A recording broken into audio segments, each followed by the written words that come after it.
Hola a todos, siempre yo soy Tati, bienvenidos a mi canal y de lo que vamos a hablar hoy es sobre las mujeres importantes de Rusia.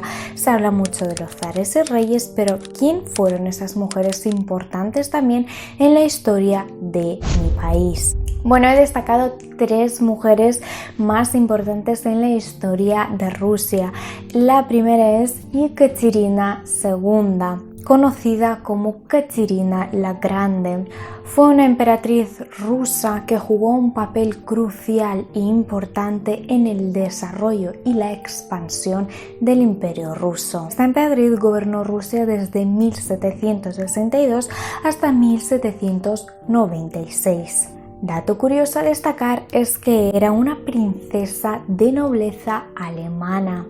¿Y cómo llegó a ser emperatriz? Básicamente porque se casó con el futuro emperador Pedro III de Rusia. Y bueno, ¿qué hizo esta emperatriz para ser tan conocida y tan importante en su historia?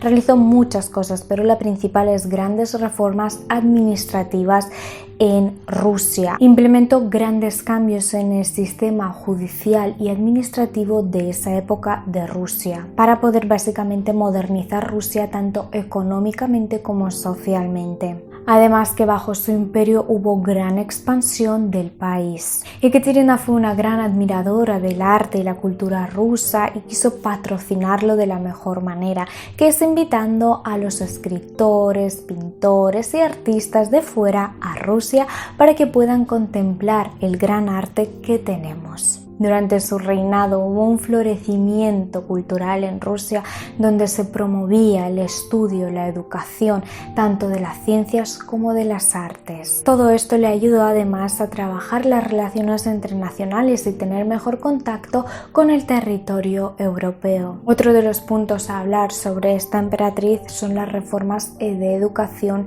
y las reformas sociales que intentó realizar. Pero por desgracia no siempre llega a la parte campesina esos cambios o esas reformas. Lo que más le favoreció estas reformas y obtuvieron más conocimiento y cambios sociales y mayor riqueza fue la clase alta.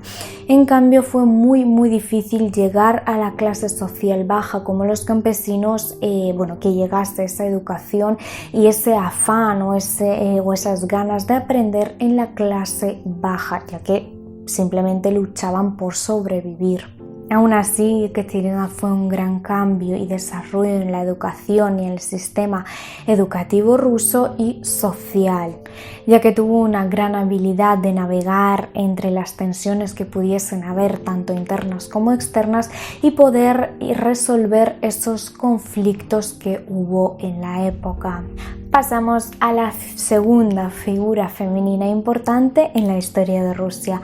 Anna Akhmatova. Anna Akhmatova, una de las figuras más importantes de la poesía rusa del siglo XX. Yo creo que no hay ninguna persona en Rusia que no la conozcan. Anna Akhmatova se convirtió en una de las voces más importantes en la poesía moderna de Rusia, destacando su poesía principalmente por un estilo lírico y una profundidad emocional increíble. Y bueno, ¿qué hizo esta mujer para destacar entre muchos poetas que puede haber?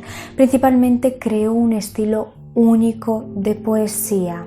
Principalmente yo destacaría, después de leer unos cuantos poemas de esta autora, un estilo lírico y una introspección profundamente emocional que te transmite en cada uno de sus poemas.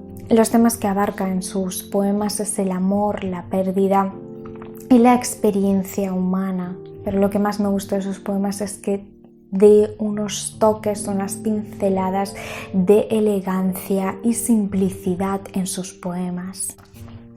A datos curiosos, esta autora sufrió censura y represión durante la época soviética.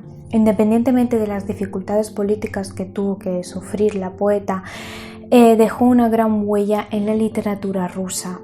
Y por supuesto que sus poemas y su gran trabajo realizado influyó en las siguientes generaciones. Я научилась просто мудро жить, смотреть на небо и молиться Богу. И долго перед вечером бродить, чтоб утомить ненужную тревогу. Pasamos a nuestra tercera mujer importante de Rusia y es Galina Ulanova, que fue una de las bailarinas y sigue siendo lo más destacadas del ballet ruso. El ballet en Rusia es algo extremadamente importante tanto desde el punto de vista histórico como desde el punto de vista cultural. El ballet ruso tiene una larguísima historia que podemos remontarnos al siglo XVIII y XIX, que fue introducido por el Pedro el Grande y se consolidó bajo el reinado de Caterina II. A partir de entonces el ballet se convirtió en una gran importancia y gran enfoque en la cultura y el arte de Rusia, y además que se integró de tal forma que hasta día de hoy parece que haya sido siempre parte de nuestro país. Desde entonces el ballet se convirtió en una parte integral de la cultura rusa. Esta bailarina interpretó una amplia gama de papeles en el repertorio clásico, destacando por ejemplo el de Romeo y Julieta, donde podemos ver una gran emoción que se muestra y una técnica impecable. Además que obtuvo muchísimos premios por la gran interpretación que realizaba. Al acabar su carrera como bailarina, decidió seguir su profesión como profesora para enseñar los grandes tips y los grandes secretos de ballet en el Teatro Bolshoi. En conclusión, estas tres mujeres fueron muy importantes en la historia de Rusia, ya que abrieron la puerta hacia una cultura, un arte totalmente distinto y una visión más amplia a través de la política, el arte, la poesía o el ballet. Estas tres mujeres, aparte de dejar una gran huella en la historia de Rusia, dejaron un gran legado para las futuras generaciones. Hasta aquí en el vídeo de hoy, espero que te haya sido interesante. Déjame en los comentarios qué grandes mujeres o importantes tú conoces o cuáles son las de tu país para conocer más y tener mayor conocimiento. Nos vemos en el próximo vídeo. Paca, paca.